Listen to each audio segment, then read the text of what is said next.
IAS, IPS की नौकरी करने के बाद राजनीति में एंट्री लेने वालों की लंबी लिस्ट है। आमतौर पर ऐसे ब्यूरोक्रेट लोकसभा चुनाव या विधानसभा चुनाव लड़ाए जाते हैं या सीधे राज्यसभा और विधानसभा परिषदों में भेजे जाते हैं। आर श्रीलेखा का केस जरा अलग है। आर श्रीलेखा केरल की पहली महिला आईपीएस ऑफिसर हैं जो डीजीपी बनकर रिटायर हुई। उन्होंने अब राजनीति में एंट्री ली है, लेकिन रास्ता चुना है नगर निगम के वार्ड चुनाव से। हो सकता है ये उनके लिए रिहर्सल जैसा हो। अगर लोकल चुनाव निकाल गई तो अगले 6 महीने में होने वाले विधानसभा चुनाव में भी उतारी जा सकती हैं। केरल में 9 और 11 दिसंबर को नगर निगम, नगर पालिका, ब्लॉक पंचायत, ग्राम पंचायतों के चुनाव होने वाले हैं। 13 दिसंबर को नतीजे आएंगे। आर श्रीलेखा ने केरल के लिए थोड़ी अननोन पार्टी बीजेपी के जरिए बीजेपी में एंट्री ली है।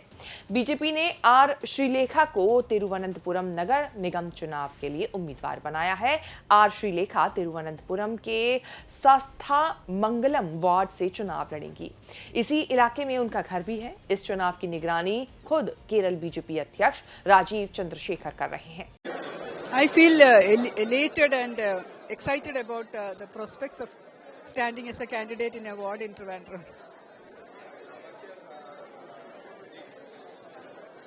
Aim in the sense I'm just a candidate right now in a ward, and we'll be working together to make BJP take over the election. Make corporation our corporation, make the maximum victory, and then BJP will be ruling over the corporation in Thiruvananthapuram, and that will be a first step towards making Thiruvananthapuram a corruption-free, very efficient in administration and in service of the people to take care of the entire problems of Thiruvananthapuram that's right now there, and make it a much better place. R Sreelekha BJP की उस खोज अभियान से निकली हैं जो party के विस्तार के लिए चलाई जा रही है। केरल में बिल्कुल नए सिरे से जनाधार बनाने के लिए संघर्ष कर रही बीजेपी ने राजनीतिक लोगों के साथ ऐसे लोगों को भी पार्टी से जोड़ा है जो राजनीति में नहीं रहे लेकिन शासन प्रशासन को सिस्टम में रखकर समझते रहे। श्रीलेखा ने पिछले साल बीजेपी ज्वाइन की थी। पार्टी ने ज्वाइनिंग कराते ही केरल बीजेपी में उपाध्यक्ष बनाया था। श्रीलेखा केरल बीजेपी में शामिल होने वाली तीसरी डीजीपी हैं। उनसे पहले टीपी सेन कुमार और जैकब थॉमस भी पार्टी में आ चुके हैं। आर श्रीलेखा ने 1987 में आईपीएस सर्विस ज्वाइन की थी। केरल की ही रहने वाली श्रीलेखा ने होम स्टेट को ही कैडर चुना। श्रीलेखा का पूरा करियर विवादों से दूर रहा और डीजीपी रैंक से रिटायरमेंट ले लिया। उनसे पहले कोई महिला केरल से आईपीएस अफसर नहीं बनी, तब उनकी उम्र सिर्फ 26 साल थी। आईपीएस बनने से पहले इंग्लिश लिटरेचर और ह्यूमन रिसोर्स मैनेजमेंट एमबीए किया था। श्रीलेखा ने लेक्चरर से करियर शुरू किया था। उसके बाद आरबीआई की ग्रेड बी ऑफिसर के लिए सिलेक्शन हुआ। 1987 में सिविल सर्विसेज क्वालिफाई करते ही दुनिया बदल गई। फिर तो जीवन के 33 साल पुलिस की यूनिफॉर्म पहनकर गुजार दिए। केरल के अलग अलग जिलों की एसपी रहने के अलावा सेंट्रल डेप्यूटेशन पर उन्होंने सीबीआई भी ज्वाइन की। पहले सीबीआई की एसपी रही, फिर डीआईजी बनी। दो बार president's police medal for meritorious service के लिए चुनी गई। सीबीआई में पोस्टिंग के दौरान उन्होंने जमकर रेड मारी, इतनी रेड कि निकनेम ही रेड श्रीलेखा पड़ गया। करियर में सब कुछ अच्छा होने के बाद भी श्रीलेखा को ये अफसोस रहा कि 2017 में डीजीपी रैंक की आईपीएस तो बनी लेकिन डीजीपी नहीं बनी। Fire and rescue services department की डीजीपी पोस्ट से ही 2020 में रिटायरमेंट हुआ।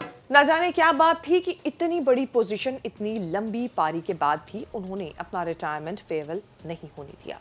रिटायरमेंट के बाद 65 साल की उम्र में राजनीति में आकर नया करियर शुरू किया। उनके पति डॉक्टर सेतु नाथ हैं, पीडियाट्रिक सर्जन हैं और मेडिकल कॉलेज तिरुवनंतपुरम में प्रोफेसर हैं। बीजेपी ने दूसरा बड़ा दांव चला। पूर्व एथलीट पद्मिनी थॉमस को भी चुनाव में उतारकर। पद्मिनी थॉमस अर्जुन पुरस्कार विजेता है। 1982 के एशियन गेम्स में देश के लिए मेडल जीता था। पद्मिनी कांग्रेस में हुआ करती थी, इसी साल बीजेपी ज्वाइन की। केरल के लोकल बॉडीज चुनावों की खास बात यह है कि अक्सर ये लोकसभा चुनाव के बाद विधानसभा चुनाव से पहले होते हैं। इसीलिए लोकल बॉडीज के चुनावों से राजनीतिक समीकरण अक्सर गड़बड़ाते हैं। केरल की राजनीतिक लड़ाई कांग्रेस के यूडीएफ और लेफ्ट के एलडीएफ अलायंस के बीच होती है। कुछ वक्त से बीजेपी एनडीए अलायंस बनकर घुसने की कोशिश कर रही है। जून 2024 के लोकसभा चुनाव में तूफानी जीत से साइकोलॉजिकल एडवांटेज यूडीएफ को दिख रहा है, लेकिन हिस्टोरिकल डेटा कहता है कि लोकल बॉडीज चुनावों में पिछले 10-15 सालों से लेफ्ट का पलड़ा भारी रहता है। 2019 में लोकसभा चुनावों में भी यूडीएफ ने चुनाव जीता, लेकिन 2020 के लोकल बॉडीज में लेफ्ट की जीत हुई और फिर 2021 में भी लेफ्ट ने ही सरकार बनाई। अगर यही ट्रेंड रहा तो लेफ्ट को लोकल बॉडीज और विधानसभा चुनावों में एडवांटेज है, लेकिन चुनावी राजनीति हिस्ट्री से नहीं चलती। शेष भारत की इस रिपोर्ट में इतना ही। इस रिपोर्ट को लेकर आपकी क्या राय है, कमेंट करके जरूर बताएं और इस तरह की खबरें आगे भी देखने के लिए बने रहें न्यूज़ तक के साथ।